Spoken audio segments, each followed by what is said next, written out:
The numbers look strong across the board. Were there anything in the guidance, anything that would cause you concern? No, the guidance was great. They reaffirmed they're looking for 35% growth in their online business in 2020, fiscal 2020. So the numbers were great across the board. And I really think that the flow through on the fourth quarter was quite strong. That's really the most impressive thing about the headline.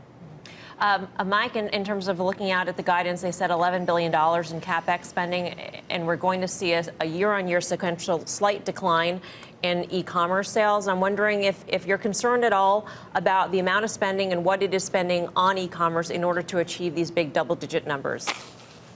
Well, I think the important news from the guidance is that the Indian investment's not going to prove to be more dilutive than we thought, despite some of the recent rule changes over there.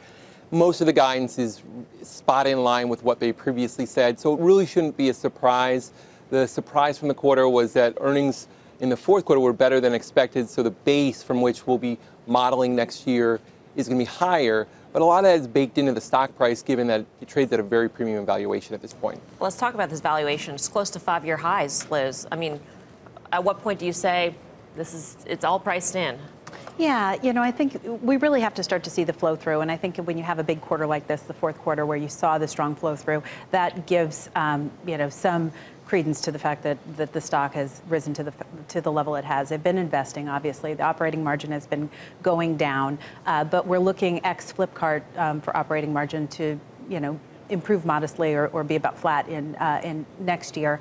And it was up this year. So I think that's a positive case. Long term, they're using their size to increase their dominance and to really go head to head against Amazon. And I think that's important. And I think it's obviously, it's working. So online, Michael, they're increasing their size online to the detriment of which players?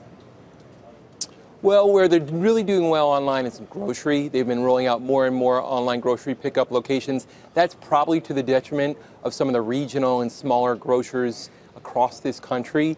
As they continue, we expect to see a rationalization of that side of the business. Where they need to do better is on the more traditional e-commerce, individual packages to individual homes of areas like apparel and home furnishings. Mm-hmm. That's going to get the gross profit dollars for that business to be better and pare some of the operating losses that they're achieving from investing so much in that business. Right.